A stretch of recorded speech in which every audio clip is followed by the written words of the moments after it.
Morning. আজকে খুব common একটা জিনিস নিয়ে কথা বলবো, যে জিনিসটা নিয়ে কথা বলার মতো বলে আমার মনে হয়নি, কিন্তু এখন এমন এমন কমপ্লিকেশান দেখছি জিনিসটার এবং লোকজনের এত রকম মিসকনসেপশান দেখছি যে আমার মনে হয় এই জিনিসটা নিয়ে কথা বলাটা খুব দরকার। সেটা হচ্ছে পাইলস। আচ্ছা, ব্যাপারটা যেটা, আমি অনলাইনে মানে এই যে বেশ কয়েক বছর তোমাদের সাথে আমি যোগাযোগে আছি, অনেক মানুষের পাইলসের সমস্যা, অনেক মানুষের পাইলসের সমস্যা সেরে গেল, অনেকের তার সাথে আরও কমপ্লিকেশান সেগুলো সেরে গেছে, অনেককেই এখন আর ওষুধ খেতে হয় না পাইলসের জন্য, এমনিতে ওভারঅলই আর ওষুধ খেতে হয় না, সেরে গেছেন। অনেকে আছেন এখনও তাদের সমস্যা আছে, এখন ওষুধ খাচ্ছেন। কিন্তু আমার কোনোদিন মনে হয়নি, এত কমন তো সমস্যাটা, আমার কোনোদিন মনে হয়নি যে এই নিয়ে আলাদা করে কথা বলতে হয়। খুব রিসেন্ট এমন একটা কমপ্লিকেশান দেখলাম যে আমার মনে হলো এইটাকে নিয়ে অ্যাওয়ারনেসটা খুব দরকার। খুব রিসেন্ট একজন পেশেন্টের শুনলাম, ওনার প্রথমে গলব্লাডারে স্টোন হয়েছিল, অপারেশন করলেন, তারপর ওনার পাইলসের সমস্যা শুরু হলো, উনি মেকানিক্যালি সেগুলোকে রিমুভ করার চেষ্টা করলেন, তারপর ওনার এমন কমপ্লিকেশান এলো, এখন মেবি ক্যান্সার হয়েছে। আচ্ছা, এখন যা গ্রোথটা আছে সেখানে বায়োপসি করা হয়েছে অ্যান্ড অল, তারপর 3 মাস সময় দিয়েছেন সার্জন। তো সেজন্যই আমার মনে হলো যে একটু কথা বলা দরকার।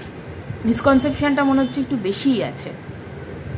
আচ্ছা, পাইলস তোমার যে হয়েছে, এটা হলো তুমি কোথাও একটা গেলে, দিয়ে সেখানে গিয়ে তুমি সার্জিক্যালি রিমুভ করিয়ে এলে, তার মানেই যে তোমার শরীরের সমস্ত সমস্যার সমাধান হয়ে গেল, সেটা খুব বোকা একটা কথা। ডান। আচ্ছা, কেন পাইলস হয়? পাইলস হওয়ার কারণ হচ্ছে তোমার লিভার। বোঝা গেল? আচ্ছা, তোমার পাইলস হচ্ছে মানে তোমার খাওয়া দাওয়ার কন্ট্রোল করতে হবে, তোমার ডাইজেশনের দিকে তোমাকে খেয়াল রাখতে হবে। তোমার লিভারের সমস্যা হচ্ছে বলে তোমার পাইলস হয়েছে। আমার পাইলস হচ্ছে, আমি পাইলসের জন্য ওষুধ খাচ্ছি, আমি সেটার জন্য চেষ্টা করছি, আমি মেকানিক্যালি রিমুভ করছি বা অ্যান্ড অল, যেগুলো উল্টোপাল্টা কাজকর্ম করা হয় সেগুলো করে কিন্তু তোমার সেই রোগটা সারবে না, সারা সম্ভব নয়। হলো? আচ্ছা, যখন দেখছো তোমার শরীরে গলব্লাডারে স্টোন হলো, যখন দেখছো তোমার শরীরে এরকম কোনো স্টোন, কোনো গ্রোথ এরকম কিছু চলছে, তখন জানবে অলরেডি তোমার লিভার তোমাকে নক করছে যে দেয়ার ইজ সামথিং রং। হলো?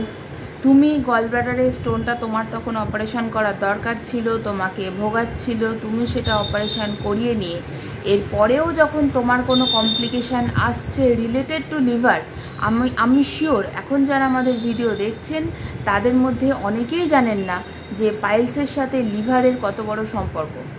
আদৌ ওটার সাথে ওটার কি সম্পর্ক?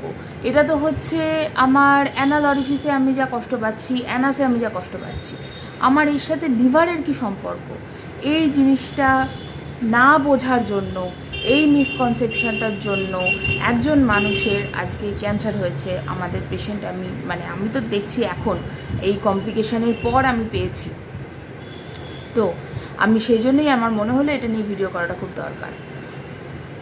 যখন তোমার পাইলসের সমস্যা হচ্ছে, তখন তুমি ওইটুকুর জন্য, ওই সমস্যাটুকুর জন্য ওষুধ না খেয়ে প্রপার একজন হোমিওপ্যাথি ডাক্তারবাবুকে দেখিয়ে প্রপার কনস্টিটিউশনাল ট্রিটমেন্ট নাও, যাতে তোমার শরীরে আর কমপ্লিকেশানস না আসে।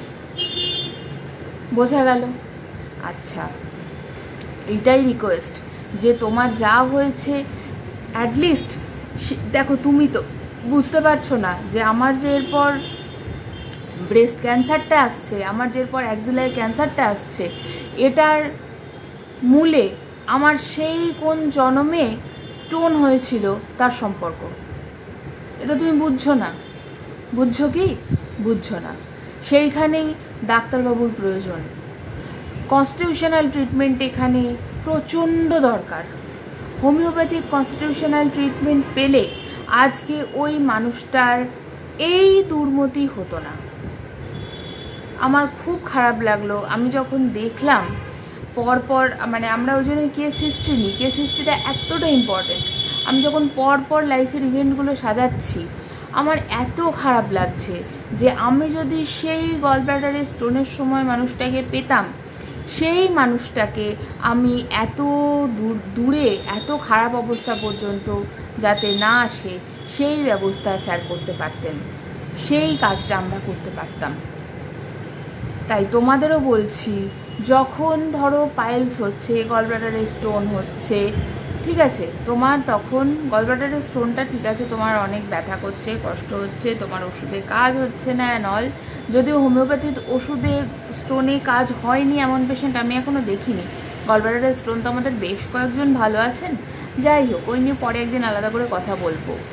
যদি দেখো হচ্ছে, যদি তোমাকে মেকানিক্যালি রিমুভ করতেই হয়, ঠিক আছে, ধরো করতেই হবে মেকানিক্যালি রিমুভ, তারপরেও তোমরা অবশ্যই একজন ভালো হোমিওপ্যাথি ডাক্তারবাবুকে দেখিয়ে নিজেদের ভবিষ্যতের কষ্টটাকে রেজিস্ট করো। এটাই তোমাদের কাছে আমার একমাত্র রিকোয়েস্ট।